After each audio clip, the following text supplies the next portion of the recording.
back to my channel. It's Maraiah. So today I'm going to be starting a new series on my channel called Worth It Wednesdays, and that's where I'm going to bring to you different products and we're going to see whether it's worth your hard-earned money or not.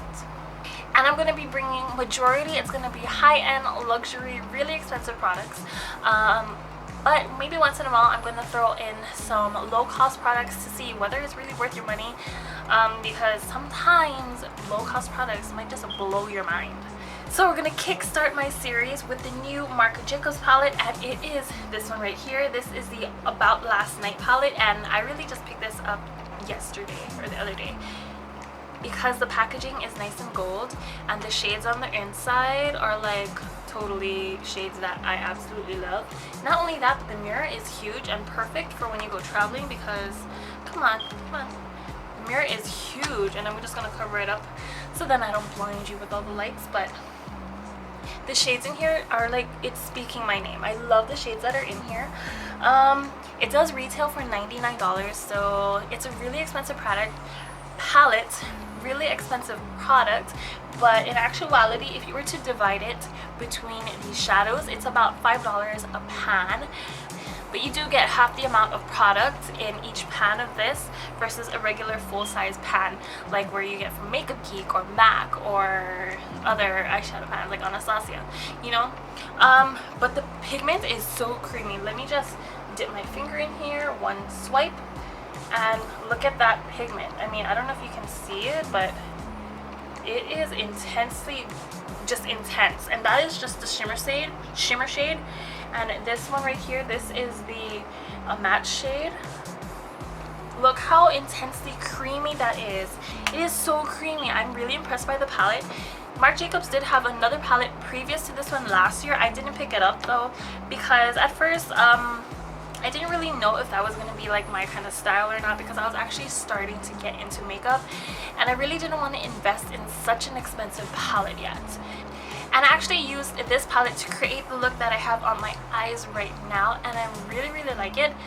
So let me just first off say that this is the first time I actually did a cut crease, so please do not don't play so hard on me because it doesn't look as nice as I expected it to be. So this palette, it does retail for $99. It's an expensive palette, I know, it's Marc Jacobs, but the shadows are so nice and creamy, but is it really worth your money? Is it really worth your money? So I created this eye look for you guys, and I'm going to timestamp it on when the demo actually starts, because right now I'm just going to give you some information, my thoughts, and some swatches of the palette, because some people just want to know information and see swatches, and some people want to see actually a demo of using the palette. So if you want to see the demo, it's going to start here. And if you just want to know information, just keep watching. So I'm actually going to pull up some information on the Sephora website. I'm actually on the Sephora app, which I completely love. And I just want to get really exact and precise information for you guys, just so that I'm not just blowing smoke up your butt, okay? Okay? So here, this is how it looks on the app. It has 20 shades. It costs $99. It has 4 stars, so it's not a 5-star product, at least on Sephora.com, and it is only exclusive to Sephora, so it is a 4-star product. And I think that's mainly because of the cost. It's really expensive. So in this palette, you do get 20 eyeshadows, each weighing about 0.03 ounces, which is half the typical amount of a regular eyeshadow pan. And you have 5 columns that create different looks. Award show, which creates a golden moments eye look. You have the first shade, which is a matte ivory. Then you have metallic gold, metallic bronze, and matte aubergine. In the second column, which is evening swag, you're going to create a soft smoky eye, which has a matte suede, champagne shimmer, chestnut shimmer, and a matte cocoa. Column, you have after party, and you'll create the new smoky eye. And in that column, you have a matte eggshell, a snowy white shimmer, a charcoal shimmer, and a matte sooty black. In the fourth column, you'll get About Last Night, and you are going to create a daytime look with an edge. And you have a matte rose petal blush, a mink shimmer, a matte cashmere, and a deep black. In the final column, you have Just Like Us, and you're going to create a celebrity-inspired, glamorous daytime look. And you have a cream shimmer, a peachy rose shimmer, a lavender shimmer, a matte spice. And keep in mind, you don't have to just stick to those columns to create eyeshadow looks. You can use any eyeshadow however you want. That's what I did because I didn't really know about the columns in the first place, which I probably should have, but I didn't. So a lot of these pictures are actually on this pamphlet thing that you could definitely recreate. I will post pictures of this on my blog, so if you want to check that out, go ahead and hit there. Link is going to be down below in the description box. So as for color payoff, as I was applying the shadows to my eyes, I don't know if I really saw a instant color payoff, especially with the lighter shades. The lighter shades took a little bit of work. You do have to use an eyeshadow primer. I mean, like, you don't have to, but I do recommend using an eyeshadow primer because I feel like with the eyeshadow primer, it just intensifies it a little bit more. So please don't judge on my cut crease because I tried my best. This is the first time I actually did a cut crease on camera. It didn't turn out as good as I thought it would, but it looks okay. So if you think I did a good job on my cut crease, give it a thumbs up. If you didn't enjoy my cut crease, please leave some constructive criticism down in the comment section below because I would like to know your thoughts on how to do cut creases. I mean, like, I watch videos all the time on cut creases, but I feel like for my eye shape, I gotta figure it out. So my first thoughts about the palette, besides it being nice and gold, the shades in here are actually really, really nice, and the mirror is huge. I'm blocking it right now because, yeah, lights are here, it's gonna blind you guys. But it has pretty much practical shades in here, which I would go towards actually on a daily basis, except this metallic, like this intense metallic gold right here. Like this gold is intense, as you've seen by the swatches. You do get 0.03 ounces in each pan, and that is not the typical eyeshadow pan. The typical eyeshadow pan is twice the size of this, which is something similar to this. This is one of Makeup Geek's eyeshadows.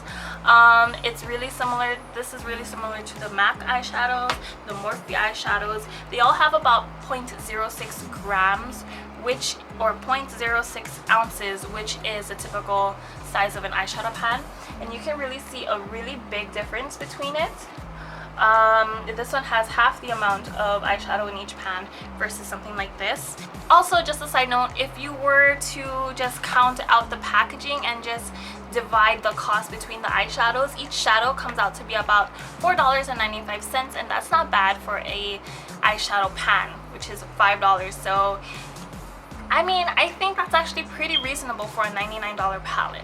So is this worth the money? To me, I believe it is worth the money, but if you can find another palette that's a lot cheaper in cost, I say go with it. What's actually really similar to this palette is actually one of the Morphe palettes, which is more than half the cost of this palette. And this is a palette that's really, really similar to it, but you get full-size eyeshadow pans. And this is the 35W palette, so that's the 35 warm palette. And you can really see a lot of shades that are super, super similar to each other. Look. Can you see that? I mean, like, the eyeshadows look so similar. I say, if you want to dive into shades that are in this palette, go ahead and pick this up. I believe this one is only $23, and you get all of this. So I just wanted to give you my final thoughts about this palette before we head into the demo portion of this video.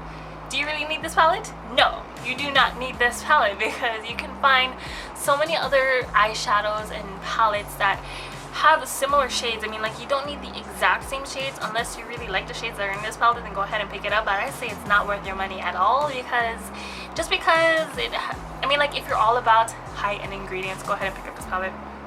It's all up to you. But if you want a more affordable option, go ahead and find affordable options, because you do not need to spend $99 on an eyeshadow palette that has half the amount of weight that a normal eyeshadow pan would have. You know what I mean? You know what I mean? So anyways, if you want to see how I created this look, then please just keep watching.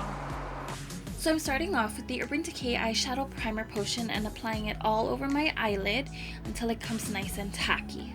Then I'm going in with shade number 9 with a big fluffy eyeshadow brush to set our eyeshadow primer, because this is going to be a good base for when it comes to blending all of the shadows and you really want a nice smooth base.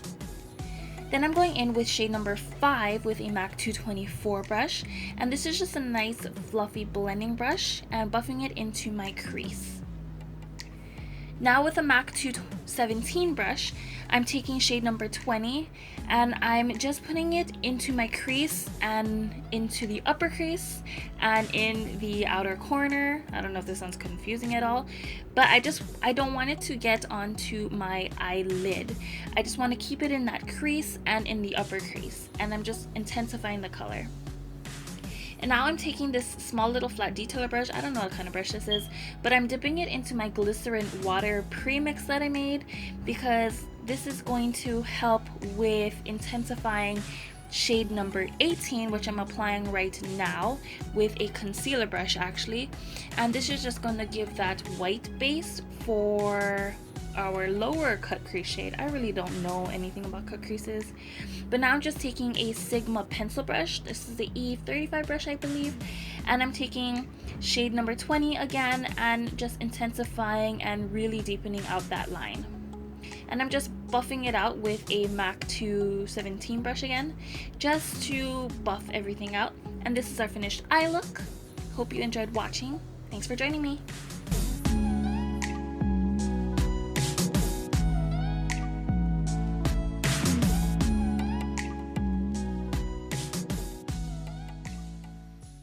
If you haven't seen my previous videos, they're always linked down below in the description box.